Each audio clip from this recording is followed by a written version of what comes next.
All right, guys, it's Halsey Scheider with the Helicopter Podcast, and we are here in Amsterdam, European Rotors. It's day number 1. Obviously, the show is not actually going to release today, but we're just excited to be here. The energy.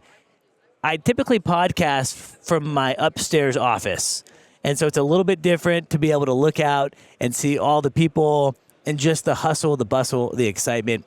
And I couldn't think of a better first guest than Fabi here with Loft Dynamics, the CEO. Loft is doing incredible things. In fact, I'm actually going to be shooting some content today. I'm going to be flying your guys' simulator. Now, I haven't flown for a long time, so I'm a little nervous. But Fabi, welcome to the Helicopter Podcast. Welcome to European Rotors 2024. How are you? Thanks a lot. Thanks a lot for having me on your show. Of course. I'm doing great. I mean, it's always a highlight to be at the big trade show here, and I appreciate for taking the time and your interest in Loft Dynamics. Yeah, so we actually recently podcasted with Woody, who's, I think, on the U.S.-based side. Yes. And he was just so excited about Loft and so excited about what you guys are doing. And something that we're trying to do here, specifically this week, of course, being in Europe, is really highlighting and talking to the individuals like yourself that are pushing the European, market. And you have a presence here. You started here. So just give me a little bit of background on you, your history in helicopters, and just kind of the million-mile view of Fabi. Yeah, thanks. Yeah, so I'm already an old rabbit in the whole game, so way over 50 years, but passion started in kindergarten for aviation. With classes, my career ended up as an engineer, so I did work for several years as an engineer in software engineering and networking. So then aviation passion, so I got my PPL in fixed wing back in 1999. Cool. So hunting around in the Swiss Alps and so on, so all great. Awesome. Then in 2013, I got my first virtual reality headset. Okay.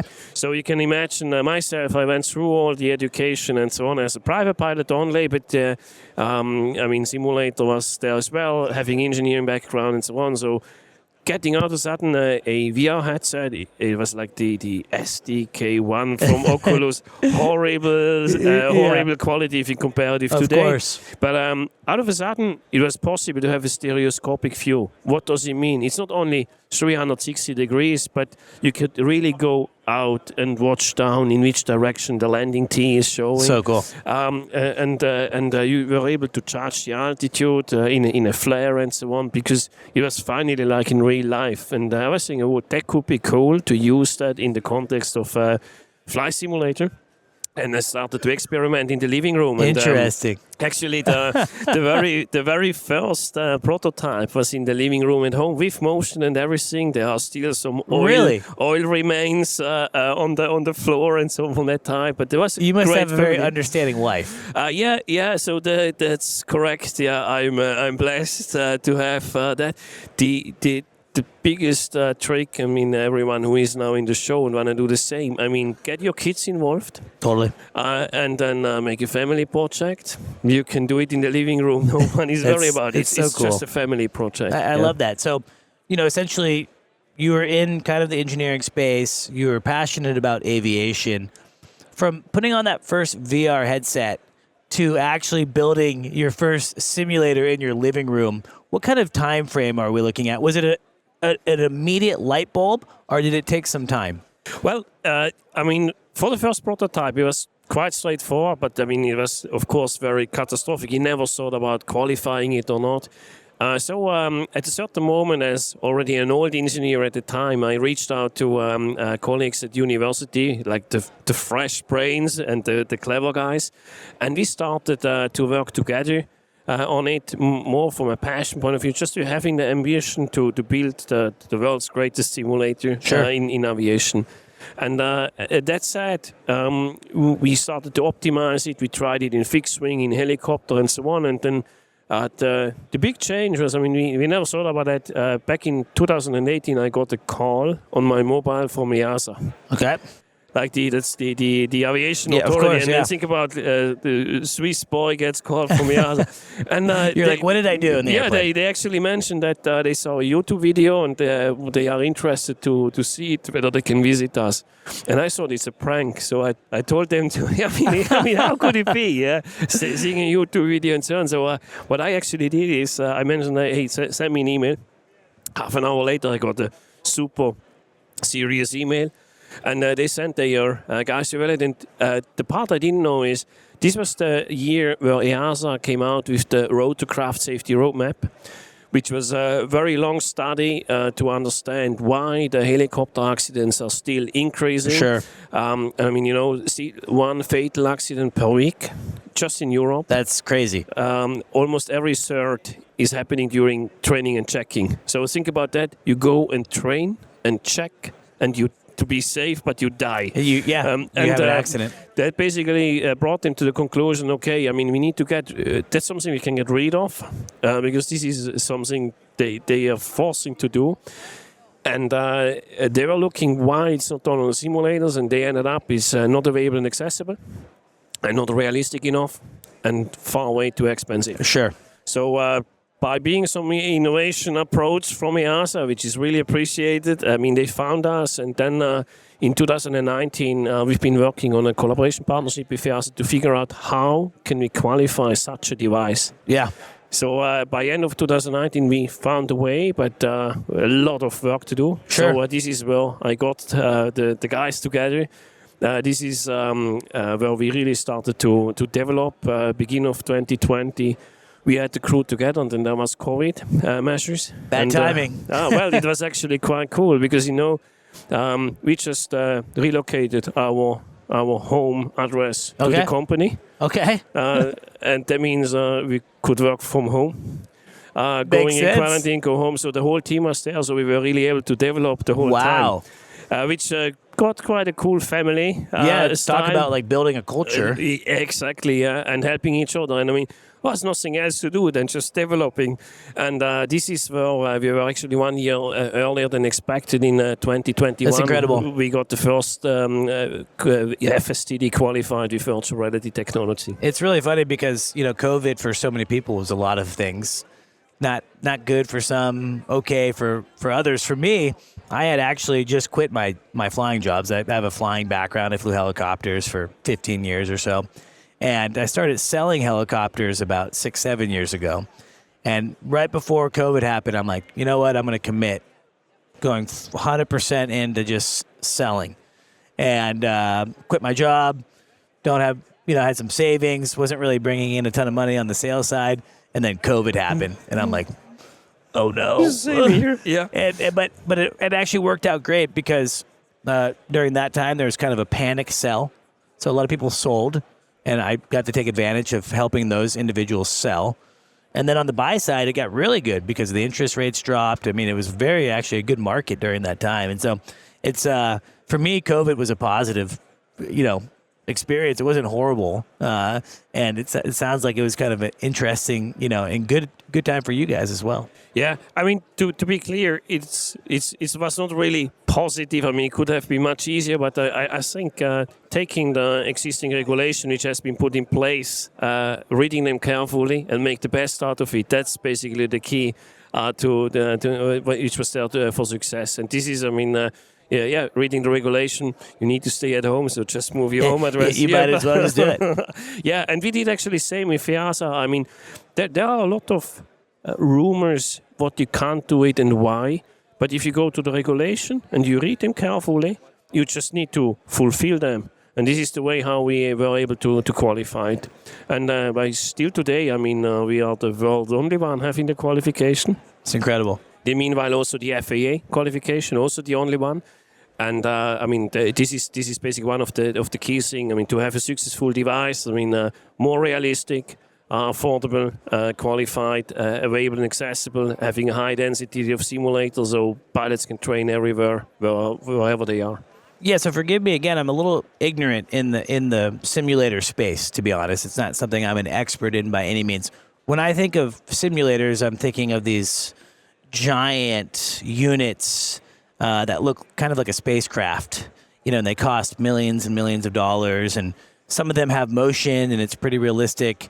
My simulator experience was with an air medical company I worked for, and it was like a 270 screen, or 180, I guess. I don't remember what it was, but it wasn't full motion or anything, and it was okay. It was good for procedural, practicing inadvertent IMC and just moving around and kind of just reequating yourself. That's kind of been my experience. So with Loft and the now certifications that you guys have, what does your guys' simulator look like compared to what we're used to? We know you love helicopters. That's why you're here. But are you ready to make it a career? Hillsboro Heli Academy has been making dreams of flying helicopters come true since 1980. Visit us at flyhaa.com and dream big. It's a very good point, and actually we have a Loft suite which exists out of three things. So we have a home training kit, which is just a VR headset. And you can do all your procedures at home. That's crazy. So you sit virtually in a thing, Really? You can do all your procedures. And this is all connected to cloud. That's the second piece. And the third is what you mentioned is like the simulators. And there we only have two types, single seat, dual seat, highest fidelity. So there is no way anymore where you go from cardboard trainer to desktop trainer to touchscreen trainer to an AATD or FMPT to an FTD to a full flight simulator. We just have highest fidelity, two types, and that's it. So very simple. All connected to the cloud to do a lot of stuff. I will mention afterwards. But the point is to get highest fidelity, no dApps, motion is important. So let's maybe quickly talk on the motions. Yeah, please. please. If you there are 6 degrees of freedoms. Like you have the 3 linear motions, and then you have the roll, and there are like six degrees of freedoms, and this is what you mentioned on those hexapod, those gigantic domes. Sure. Yeah. We have same. We have also 6 degrees of freedoms, but the difference is it's not so huge. We have a really great range, but the beauty is that with all the roll motions, all the rolls and so on, we are much closer to the real aircraft. So like if you take a Squirrel, an H125 or AS350, Ecureuil or whatever you want to call it, and you make a partial landing, you have a roll rate up to 120 degrees per second. So the velocity is like 120 degrees. A full flight simulator, level D, only requires up to 25 degrees per second. Really? So it's up to 5 times too slow to be realistic to the flight model. And this is what the pilot makes sick. This is where pilot needs to learn to fly the thing. And I'm talking not about those without motion. I'm talking about the highest class, 20 like the highest top dog. Yeah.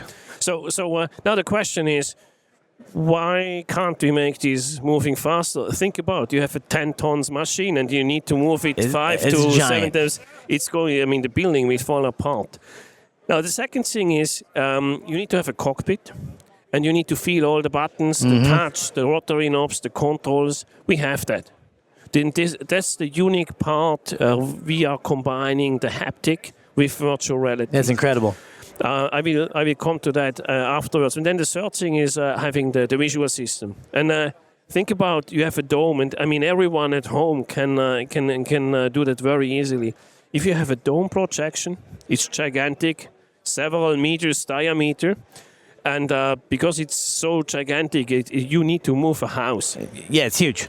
And now that's projected. If it's projected, nothing moves if you move your head. Because if you sit in front of the TV, if you sit in front of a table, you move your head a little bit, you see that the table or whatever is moving in front of the background.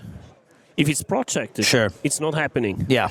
So that said, the pilots using those level D simulators actually miss the most important one, is the visual cue. It's crazy. It's simply wrong. And that's wild that's been the standard, though. There was nothing else there, and actually, the virtual reality technology is 34 years old That's already. crazy. Nowadays, but no one has taken it and brought it into a qualified FSTD, full flight simulator training device, and that's basically what we did. Now, once you have that on and you have this full immersion, the beauty is. From a visual system point of view, we can make night and then everything is dark. Your skin is dark. We can simulate night vision goggles. You need to try that. Really? So you get it down, then you have the night vision goggles. So you can really play. You see the cockpit in real. You see the everything in green. You can do a full simulation with that. You can turn on the map light. Yeah. You really need to work like. And in you're getting the feedback. Exactly, yeah. So we have all the knobs. Everything you can touch is there. Those things you can't touch, we just have visual. For example, if you have a mirror outside, it's not there, but you see it. You see it. Yeah. And if you have a button or a touch, or you have your e-flight bag, that's all there, and you really feel it.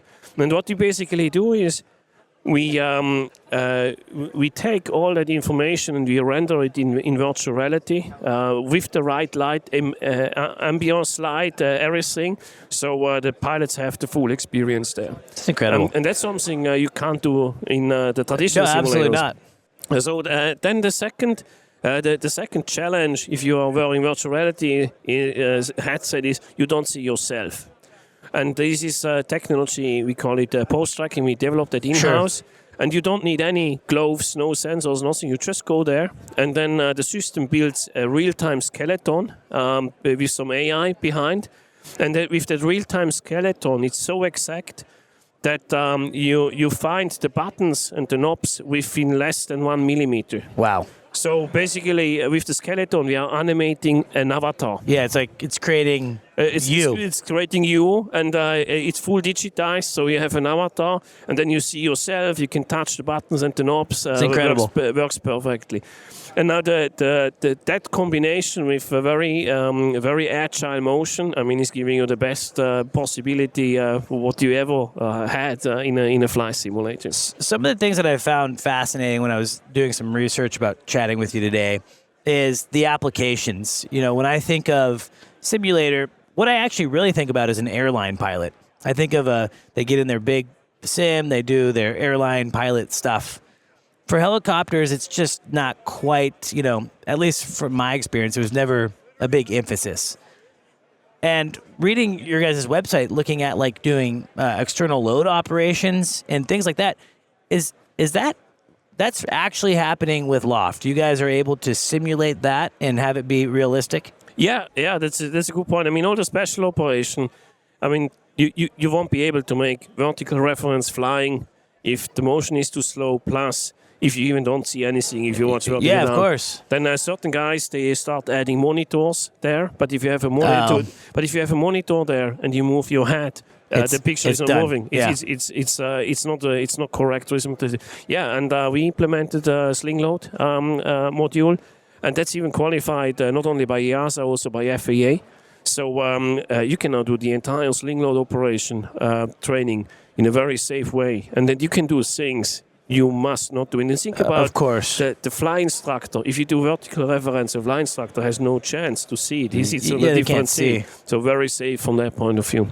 What is the feedback that you're getting from the different sectors that are using your guys' simulation? Yeah, so in general, I'm only talking to helicopter right now because we step now in fixed wing as well. Okay. But in helicopter world, helicopter pilots are super skeptical towards simulators. Of course. And I couldn't agree more. I'm currently doing the transition from fixed wing to helicopter. I have now my 6 hours on the squirrel. We got to get you more. Yeah, definitively. But the point is, the point is, if you are forced to use the simulator, it's not going to work. And this is where we benchmarked ourselves with the helicopter pilots to satisfy them and not to satisfy the regulations. Sure.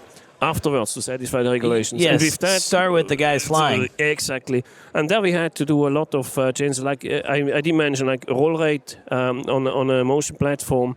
The specifications are simply too lazy. I mean, too open. Had to be narrowed down. Another one is visual systemize. I mean, using the virtual reality to be able to do vertical reference. And the third one is the control input. Like on a full fly level D simulator, if you have control input, you must not exceed 100 milliseconds to feel it. That's not good enough. It's not. You won't be able to make it. Yeah. So we had to go down to the 48 milliseconds and so on. So a lot of work is there. And this is because we have everything in-house. And then you have engineers who they know every algorithm. They can tune it until we actually meet. You guys are way smarter than me. Well, actually, I used to be an engineer, but getting the younger guys in contact. I mean, they pushed me to the dark side, making the PowerPoint slides. Yeah. It's about the team, right? Exactly. It's about having the right people. Yeah. Now, this is coming to you. You have 6 hours in the helicopter. I'm guessing you have a lot of simulator time in the helicopter. Am I correct? More less and less time, given that I'm stepping in all directions. Of course, I do have quite some, testing, but it's a lot of small tests, quickly tests, something for 5 minutes and so on. But the beauty is, on our simulator, you get in your train if you can fly it. You go in the helicopter and you fly. That's what I'm curious about. Like if say I get my wife in the simulator, she doesn't fly helicopters. I don't think she would be great at it too, and she would tell me that she's not into it. Well, So what? One thing is the training method. We come to that with Loft Twin afterwards. But the other thing is, we made that experiment already a couple of times. Back in 2021, we had 33 students. Okay. Never been in a helicopter. We trained them in the average 10.5 hours. Okay. The full PPL. And then the flight examiner from EASA picked up pilot, checked out in the morning on the simulator with all the marks for the full PPL, and in the afternoon they went on the real helicopter. Really? And then on the real helicopter doing same to see how the transfer is. And it was really, really linear. So if someone had a level 3 on for a specific maneuver on the simulator, it was also level 3 in the real helicopter. That's crazy. And this was throughout the whole band. And think about that. We had 33 students being first time in a helicopter. They were able to go in, do the full startup, getting it in hover, making hover check, making hover exercises, making a fly out, flying a circuit, and then even cooler, they went up into flight doing auto rotation in their first 45 minutes. That's insane. And with hands off from a flying instructor, all of them. That's incredible. To me, that's the proof. Right? I couldn't agree more. Like it's one thing for someone like me. I'm excited to go today. I'm a little nervous actually because I haven't flown for a long time. Oh, well, don't be worried. This is basically the training method. The last thing I would like to mention is, we digitized the entire body from the pilot, that the pilot can see him or herself to operate the cockpit. But with that, we have now a possibility to create a full digital twin of a training session. So what we have now is that the flight instructor goes on the simulator and teaches like he would have a student there. Everything gets recorded. That's crazy. So it gets recorded. The motions, the environment with the weather, with the clouds, the whole cockpit thing, the controls, the buttons and so on, the voice. And afterwards it gets packed in a lesson. And this lesson gets immediately pushed out to all the 50 simulators. It's crazy. So every student can hop on the simulator. The session gets replaced and they virtually sit with the flight instructor in the cockpit. They see him as an avatar, him or her, and get the lesson. They feel the controls like they are on dual controls and so on. And if you even feel the feet. Yes, yeah. So what you can do today is, if you go on the booth, you can go there and ask for the auto rotation demo from Jan. I love that. So Jan is the chief pilot at Airbus helicopter. Sure. So you will get a lesson from Jan, digitized on a loft simulator, how the OEM is demonstrating the perfect auto rotation. So you can fly with him, you can learn. That's one thing. Then the next thing is based on the data. You can do it by yourself, and the system tells you where you differ to the good, and then it shows you where you should focus next. So it's very efficient to do so. It's crazy. It's to me, talking to you, this seems like this is the future, and it's here now.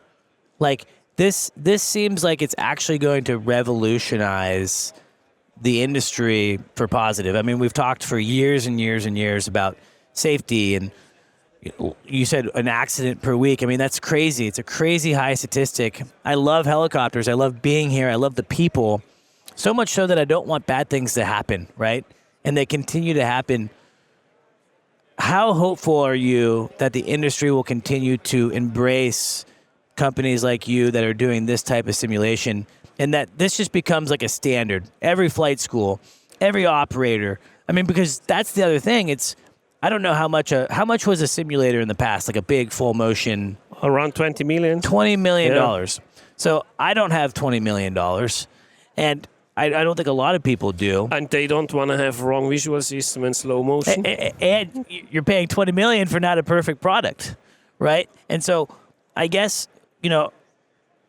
it seems like the industry is going to really catch on to this. Is that the vibe? Is that the excitement that you guys are feeling? Thank you to our sponsor, Precision Aviation Group. Mission-critical operators and fleet managers rely on Precision Aviation Group as a worldwide leading rotor and fixed-wing MRO provider. PAG provides tip-to-tail solutions in 4 MRO segments: avionics, components, engines, and manufacturing DER services. A single point of contact gives you access to over 150 million in inventory globally, 24/7. Just call 800-537-2778. Precision Aviation Group. Others sell parts. We sell support. Yeah, we were lucky to make a partnership back in 2022 with a helicopter unit from Airbus helicopters. And there are now much more OEMs where we're starting to partner, because, Loft is not providing the final training. We leave up the training to the experts, to the operators, to the fly schools, the ATOs, to the airliners. But we provide them the tools to do that very, very efficient, to make faster, safe pilots. And we are collaborating with our platform with the OEMs. So we basically are able with the platform to introduce standardization, entire evidence-based training. That's all built in. And this is definitively the new way and standard way how to do the training and how to be efficient and safe. And in regards of those every third accident, approximately, we could remove that today with one snip, because EASA already accepted on our simulator to do the checks also on it, type ratings and all that part, like on a level D. It's crazy. So from that point of view, it's possible today, and everyone should do it just to get rid of that. I mean, you can make a full touchdown auto rotation on the simulator. It's insane. And there is no way. The insurance are very interested in that as well. I mean, of course. Why risking the helicopter on that? And it's possible. I mean, as you mentioned, it's not an ID. The future is here today, and with that Loft Twin, where we can digitize the lessons, you can introduce standardization in your organization. You can learn from the OEM. You can exchange the lessons between organizations. I mean, it's really the nicest thing. It's incredible. And I think what people sometimes forget, like if you're listening to the podcast right now and you're training, obviously, you're very in training right now. You're doing autos every day. You're doing off airports. That's training. But when you become a commercial, real-life pilot in the industry, you're not doing that, right? You're typically flying A to B. Maybe you're doing some external load or utility, whatever the mission is. But you're not flying maneuvers. You're not doing auto rotations. You're not sharpening the knife, right? And so, to me, I think of it like, man, if I'm an operator, even an air medical operator, utility. If I had a training tool where my pilots could come in quarterly or every 2 weeks or every week even and go and just fly the simulator and get training with a virtual instructor doing auto rotations and practicing those emergency procedures, inadvertent IMC. I mean, to me, that, I don't know what the statistics are, but that kills a lot of people. Being able to become proficient in that, I mean, what an incredible tool. It just seems like a no-brainer to me. Yeah, and I mean, right now it's possible because it's not so huge anymore. I mean, even to our seat is you don't need anymore this 3-story building. I mean, can you imagine? So the availability and accessibility from FSCDs is now possible. And I mean, before, think about like Air Zermatt somewhere in the valley. If they would have built this huge building, no one could see the Matterhorn anymore. It takes the view away. Yeah, and then I mean, the affordability is the other one. And now we have already today, I mean, more than 17 times about of training possibilities than it was back in 2022, and still increasing. And I mean, this is where our passion is, because if training becomes state of the art, I mean, that's exactly what we believe is the right thing to do. And then the second important point in that is if you train and you have everything data driven, you can spot on where the workload is highest. We have so many capabilities with eye tracking, stress measure, workload measure, and so on. So we can spot on the maneuvers where even an experienced pilot is made challenged. Totally. And so on. So we can do all the malfunctions you can never do on a real helicopter. And that's the truth, right? Because, you know, in my day learning, you could simulate a lot of things in the aircraft, but not really, right? You're not actually going out and doing a tail rotor failure or a true stuck pedal. And because of that, like stuck pedal, I'll bring it. That's a good example. I don't know how common actually having a stuck pedal is, but it happens. We train for it, but nobody knows it well enough to actually train it well. So like any time that I've actually ever flown with an instructor pilot that's teaching stuck pedal, it's not good. Yep. It's because they're not comfortable because they don't do it all the time, and it's uncomfortable. And I feel like, you know, in a simulator, you can do stuck pedal and tail rotor failure. You can actually give people that training, right? Growing up, I played sports. I was a football player, American football, even though I'm not very big. And we always talked about practice like you play, right? And it's like in aviation, we haven't done that because it's dangerous. And so to me, I think of this type of simulation, and I think I honestly 100% think it's going to change the industry for the better. 100%. Oh, yeah. I mean, that's why we are here. I mean, this is why out of a sudden of a living room project, we built Loft Dynamics. And how fast you've moved. Like, how do you, when you're telling me all these things that you're doing right now, I'm thinking like every other tech company that like takes, 10 plus years to get a viable product, and they're fund it. You started in 2019, this project. I mean, we're going on 5 years. That's nothing. Yeah. I mean, first of all, it's all the team behind, because everyone is having the passion to get the world's best simulator out, and that's very key. And then you mentioned about a small fast tech company. We don't have any obligations to maintain the old business. We don't have obligations to have this supplier or whatever. We just can do it. And we have everything in-house. So the graphic engine is even in-house, all the stuff. That's why we can do things very fast. And I mean, fantastic team behind. That's basically the key thing. So that's how we were able to do it. And then working close together, not with only the customer. Initially, it was simulator centers to be the customer. We work straight with the user, the pilots. If they are happy, all the rest just works. Yeah, it all works. Something that I always thought that was really helpful when I was instructing was this idea of scenario-based training, giving my student a mission. Hey, for a commercial helicopter student, that mission wasn't very complex. It was, hey, we're going to fly over and we're taking pictures of this house, and then we're going to go and do this. Very easy. Go to B, go to C, do a mission. And I feel like, missions can be as simple as that or as complex as, external load in the Alps, right? Are you able to integrate scenario-based training, like missions specifically, where people can go in and they can fly an air medical mission, or they can go and do these missions that are specific to their operation. Just tipping the world, I can go on for 5 hours now. We have such cool missions on it. And I mean, that's basically with the whole aviation passion where everything starts really to get super colorful. Yeah, I mean, look, I just pick up. I mean, like I mentioned, Samat, having a sling load mission where you need to be on time. And so on. Weather gets bad. Out of a sudden, the ceiling gets down. Can you still do it with the long line and all that stuff?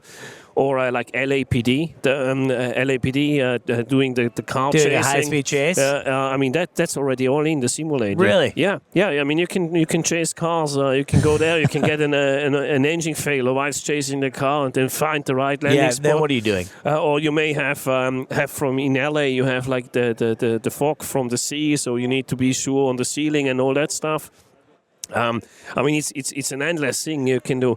It really goes from working with each customer. Just over this weekend, I had the pleasure to visit one of our customers in Greenland. Okay. So Air Greenland, and I mean they are operating in crazy environment. Yeah, it's wild. So right now, polar bears and all. Yeah, exactly. Yeah, so they have even the gun in the aircraft as the default Of equipment. course. Yeah. So the cool part there is working with the customers to build their customized mission. They have some geolocation tools where they are doing some sling load, external cargo one, and a lot of things. And this is basically the beauty, because a lot of those things is just the visual part, and I mean we manage that from end to end, so we can do one mission after the other. It's incredible. And then you can start exchanging the missions between the different operators. So you can for example.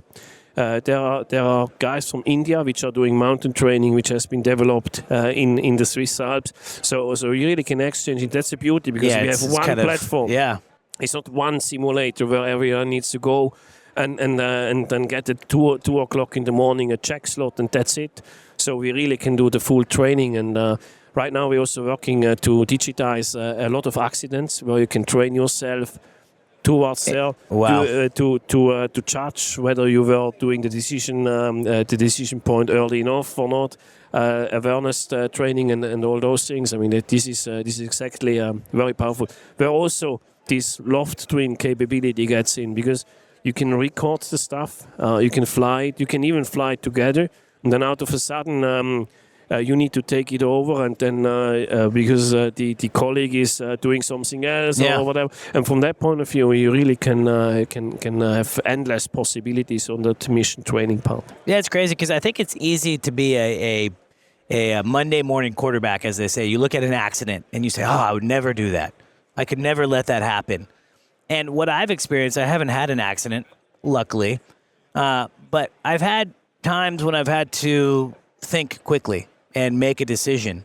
And sometimes you're almost afraid to make the decision because, is it the right decision? And it's because you don't have the training necessarily, because you, again, in a traditional training world, you can only push it so far, right? You can only, okay, look at that. That's service. Where's mine? I don't get any. This is unbelievable.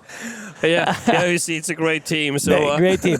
So I lost my train there a little bit, but in the training environment, you can't get to that decision point necessarily. You can simulate it in the helicopter as best you can, but you really can't for safety. So to me, that's what I'm thinking. If how nice it would be to have that muscle memory and the mental memory of like, oh my God, I've been here before. This is a real situation that I've encountered, because I encountered it in a Loft Dynamics simulator. And instead of having to think of, do I go A or B, I know what I can do. I've made that decision. I've flown that. I've had that accident already in this world. So to me, that's where it all changes. I think that's just absolutely incredible. Yeah, and I think in regards of that, availability and accessibility of such thing is very important, because you need to have the time to do that. And the moment you have the time and it's not so expensive anymore, out of a sudden you can really do it. I'll give you an example. Myself, as a fixed-wing pilot flying in Switzerland, there is always, like in autumn and winter, this condition where the fog is filling up the valley. Yeah. And sometimes you have this fog ceiling. We call it below it's gray, up it's blue, and so on. And from a fixed-wing pilot point of view, you really need to have those holes where you have enough speed. You need to know that you can go under the ceiling and, for the landing and so on. So decision is very important. As I went for my second squirrel lesson, I thought, hey, it's very easy. As long as I'm seeing the ground, I can always land as a helicopter pilot. Of course. And then I went first time with my flying instructor, and I went on, and so on. All of a sudden, he said, stop. And I said, no, why? I mean, I see the church there. I see, and he said, hey, Fabi, you're way below 40 knots. And so, yeah, but I can land. He said, yeah, but if you catch now some cloud or whatever, I mean, it's a bad spot. It's not stable anymore. And for me, this was such a good experience. I mean, I felt super safe because I see the ground. I can always land. Yeah, and those are things. Of course, it's for an experienced helicopter pilot. It's a no-brainer. But for myself, it was like wow. And if you can do such things in the helicopter world, where you really talk to people there, another very cool thing. I mean, you mentioned on a real helicopter, we simulate failures. On the simulator, we can do real failures. And as we did all the evaluations, we had 60 pilots, which had to do 3 hours flight on the simulator with 2,500 hours experience. Wow. And they had to do an auto rotation. And all of them did hundreds of auto rotations as flying instructor of course, already. Yeah. But typically auto rotation is done with a power recovery. Mm-hmm. Think about if you make a power recovery if you have the engine lost. I mean, what's going to happen is obvious. And more than 1/3 of those experienced pilots just made based on muscle memory, a power recovery. Because but they knew it's an auto rotation based on engine flame out. But it was just like muscle memory. A super stable approach, very nice flare, but then doing the power recovery, it's like, and then it's like, and I mean, virtually 1/3 already died. And based on training something wrong. I mean, it's basically negative training. And those are things we now can do safe. Well, and the thing that's also interesting about autos, in my opinion, is when you train in auto rotation in a real helicopter, what do? You lower collective and you roll off the throttle. We do it. I've done it with idle 10,000 times, right? Roll off, lower roll off, lower roll off. And then you actually see some of the accident reports and you hear about people doing auto rotations, full down, they have a bad landing. And it turns out the engine actually didn't quit. Something else was happening. But they lowered collective, they rolled off the throttle, and they did a full down auto rotation in a helicopter that had an engine. Yep. And so to me, I look at a simulator where that completely eliminates that because you're flying along in the sim, boom, engine failure. Exactly. You're not rolling off, lowering, you're just lowering the collective. Yep. Right? So to me, I mean, I think that even just that, right? Because I would always tell my students, hey, look, what are the secondary indications? Do we hear a noise difference? Is there a yaw?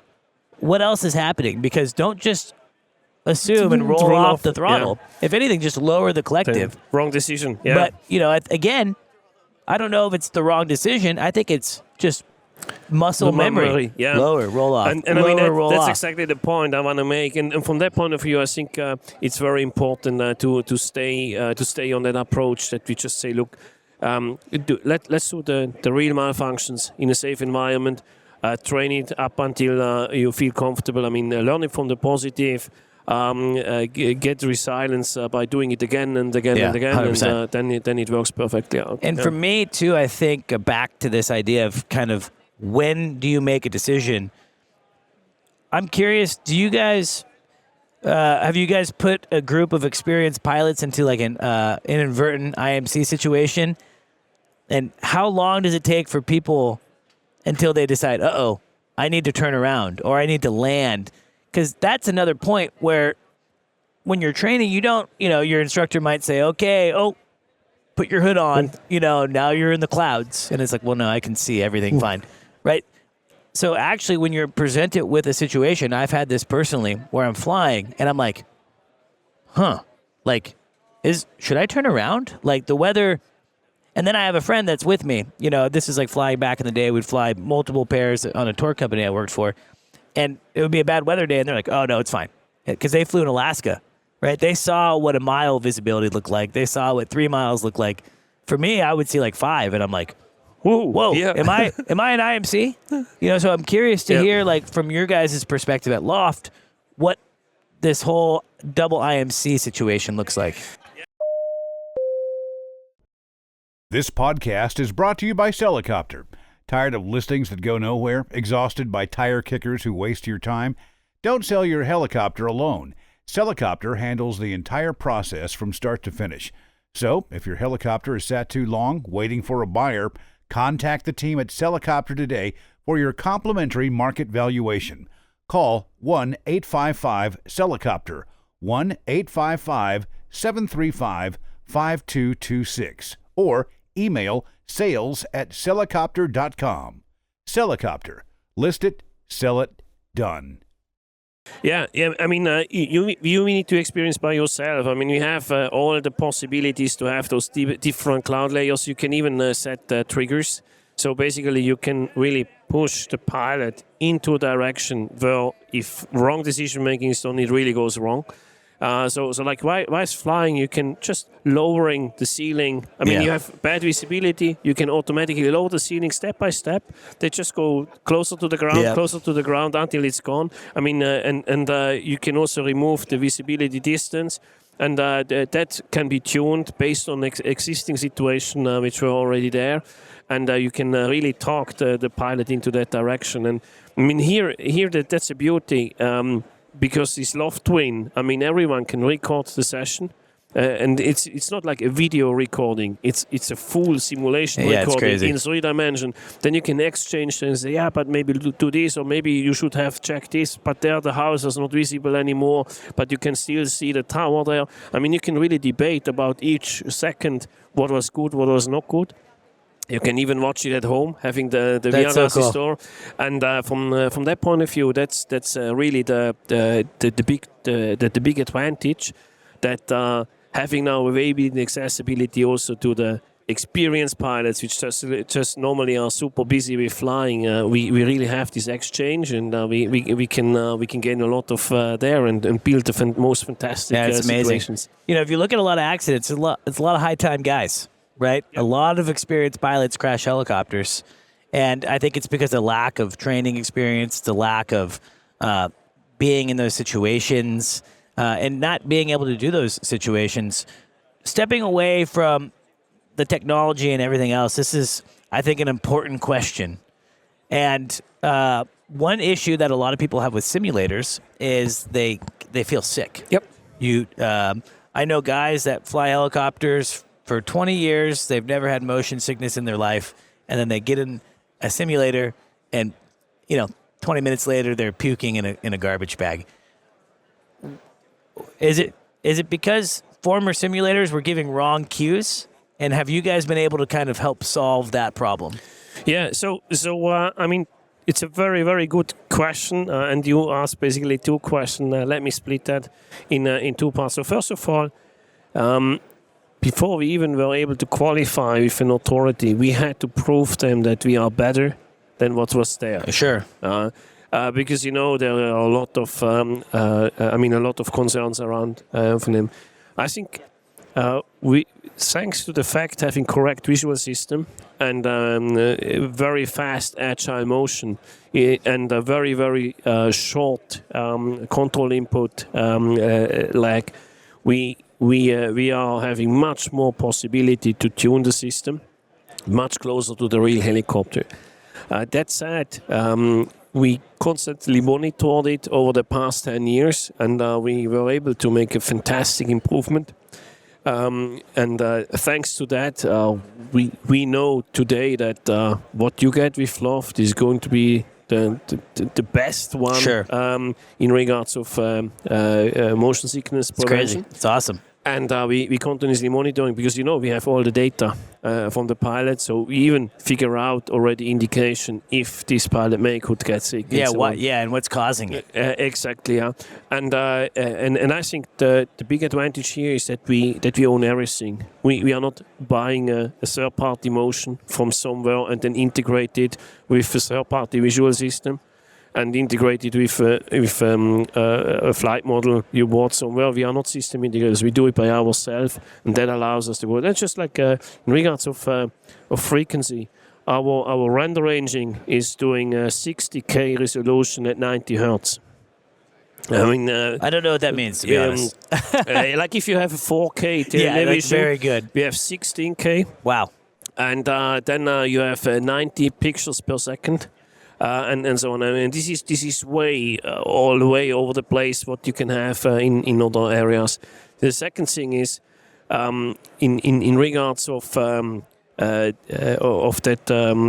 possibilities we have on the motion system to have the control input measured. You are having the same control input speed like you have on a real aircraft over the thing. And I mean, if you have all those things, you make the pilot forget that he is in a simulator, and that's basically the whole goal on the whole stuff. Yeah, totally. Yeah, and from that point of view, we are proud that we are in the meanwhile far better than existing level D simulators. I mean, I mean, you don't need to ask me. Go and ask the guys flying level D simulators in Europe on an H125. They will tell you. and I mean, it's unfortunate, but it's very challenging to do it. I mean, wrong visual system, too slow motions, too much lag on control inputs, and from that point of view.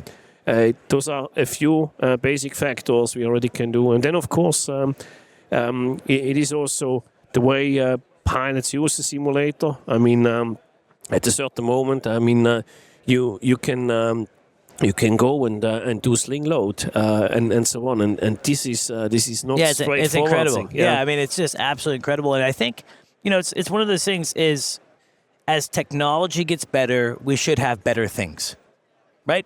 I mean, it's just like, airplanes started off with the Wright brothers, and now we're here. And in 100 years, we'll be there. And so it seems like, okay, for the last, 30 plus years of simulation or longer, they were doing maybe the best they could with the technology. Correct. And I think it's just great that you had that light bulb moment. You put on the VR goggles and you think, oh, this could be something. And I think that's how industries become better, is by utilizing technology to make things more accessible, make things more affordable, and in this very important case, make things more realistic.